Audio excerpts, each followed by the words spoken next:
Hi, welcome to the second session.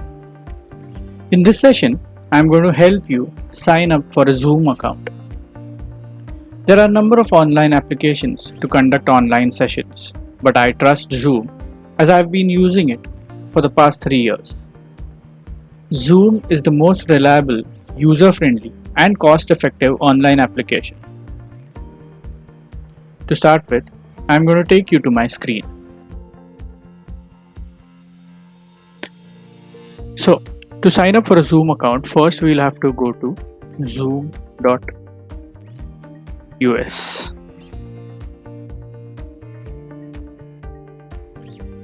Okay, so once you're on the Zoom website, if you've already opened up a Zoom account, you can simply click on the sign in button and sign in with your user ID password. But right now here, what I'm going to do is I'm going to sign up for a fresh Zoom account, just to show you. Now, once you click on the sign up button, you will have two options. One is it will ask for your work email ID, or you can either sign up through Facebook, Google, or SSO. So here I am going to sign up for a new account with the help of my Google ID. Now, in order to sign up for this particular session, I have already created a sample Gmail account, and which is this one. So online preschool setup at gmail.com. So I'm just going to use that Gmail account to sign up. Now, once you click on that email ID, it will ask you create your Zoom account with your Google account, and it will say create account. So just click on the create account button, and that's it. Zoom has created your account. Now let me first delete all these notifications. So this is how your Zoom homepage is going to look like. Now let's study each and every menu here. Okay, so these are all the products and services that are offered by Zoom. Okay, so what we are going to use for the online sessions is the Zoom meetings and chat. Okay, now let's also look at the plans that Zoom offers. Zoom has a free version wherein under the free basic personal meeting version, you do not have to pay anything to Zoom, and it allows you to do meetings with up to 100 participants. 40 minutes, there's a limit of 40 minutes under the free account.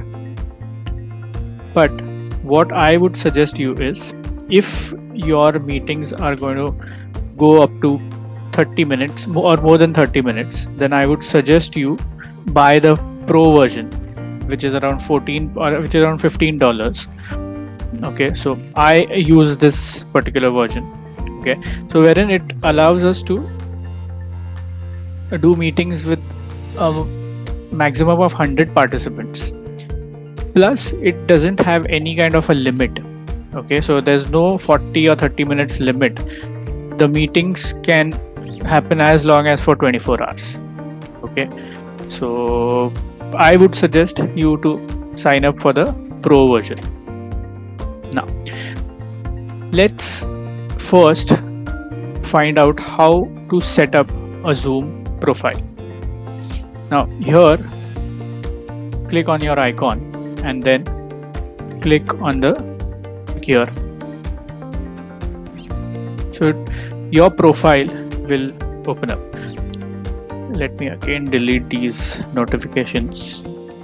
Yeah, so now here on the left hand panel, you will see various menus like profile, meetings, webinars, recordings, settings. Right now we are going to study how to update your profile. Okay, so the very first thing that you need to do is set up a profile picture. Now if you're going to operate this account as a school, I would suggest you upload your school logo here. So let me just, I've created a sample profile picture.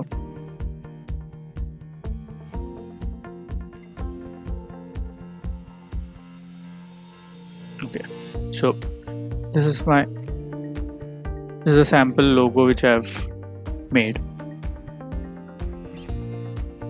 Okay, so the logo is seen here.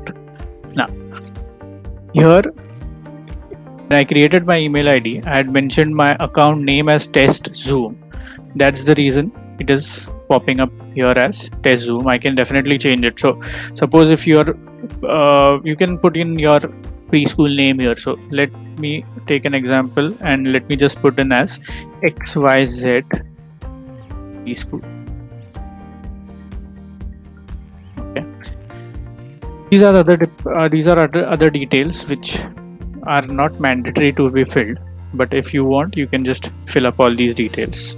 Okay, so in order to set up your profile, make sure that you've put in your school logo and also you've changed your name. Now before we schedule a meeting, okay, or before I show you how to host a meeting, I would first want you to focus on the security functions. So let's go to settings. There are a few settings which I'm going to tell you which are mandatory. Any kind of online sessions that you do, if you want the data or the videos to be secure, just ensure that you are putting these default settings as I'm telling. So the very first thing is host video. Always ensure that the host video is switched off.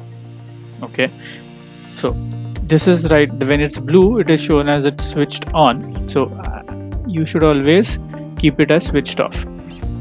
Okay, participants video, again this also has to be switched off.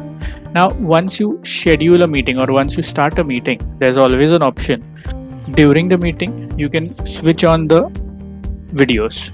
So I would suggest as default settings you keep them switched off.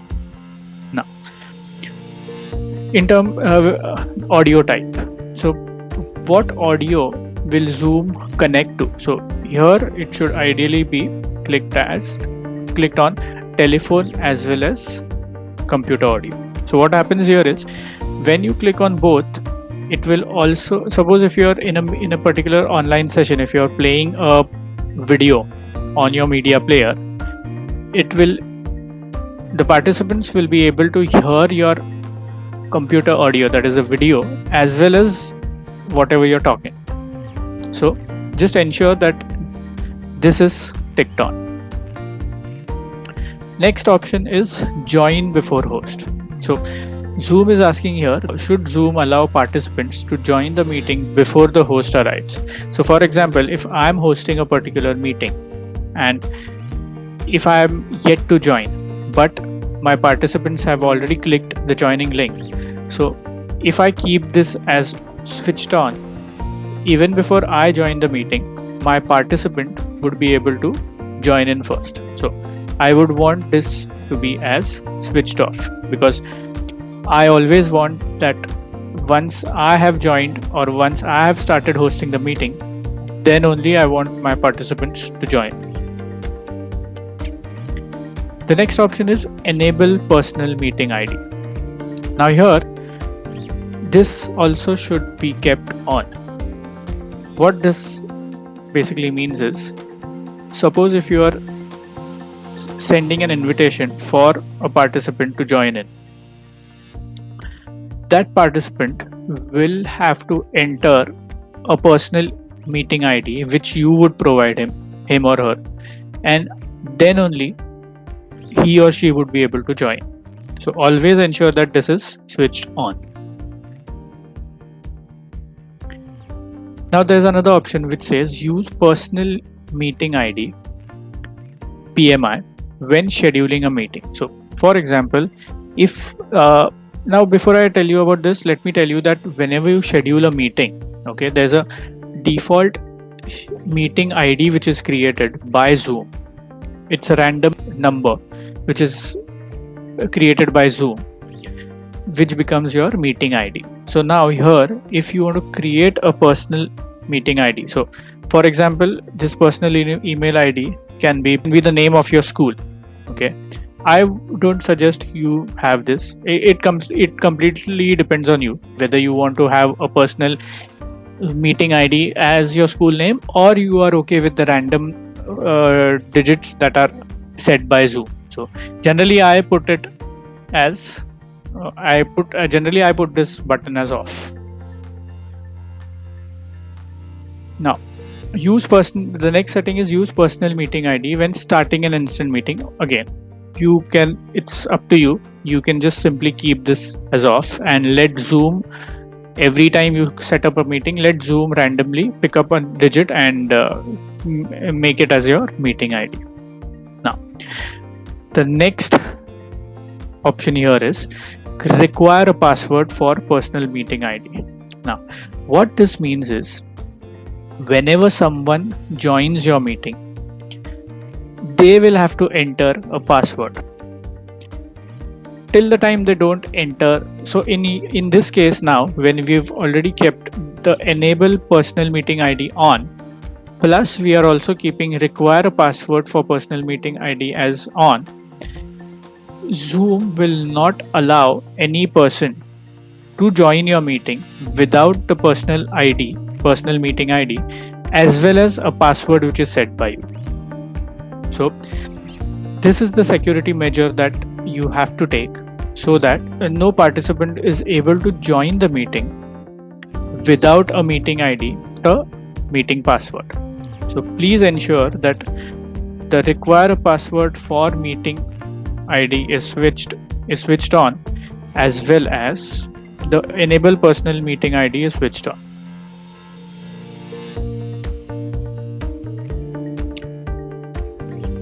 All password related settings, I would suggest you to keep them on. Like for example, this require a password when scheduling new meeting. So if in case someone else gets an access to the login ID password or to your email ID and logs into your Zoom account, they won't be able to log in. They won't be able to create or schedule a meeting until and unless they have a password. Okay, so just ensure that all settings which are related to passwords are kept on. Okay, another setting which says that mute participants upon entry. Now in terms of the online session, when you start conducting preschool sessions for the kids, there are chances that the participants, who are the children and the parents, their mics are not switched off. So ensure that you keep this button as switched on, that is the mute participants upon entry. So what happens is, as in whenever a participant joins in, Zoom will by default keep their microphone on mute, and you will be able to decide whether to switch on their microphones or not. So for example, if there's a session which is going to be a one-way session, in that case you can keep the participants' microphones off, and if in case there's any particular question you are asking, and if there's a particular participant you want them to answer, in that case you can simply switch on or unmute that particular participant, and that's how only that particular participant would be able to speak and you will be able to hear. You can keep this upcoming meeting reminder as switched off. Now here the chat button can be kept on. In fact, it should be on, because whenever there's a meeting, ongoing schedule, the chat window you'll always have to keep it as enabled. So just ensure that the chat button is switched on. You can also have the private chat switched on, so that if in case any participant is facing any kind of issue, they can personally chat with you and explain you their queries. Okay, so I think these are all the basic settings which you need to follow, so that your Zoom sessions are secure.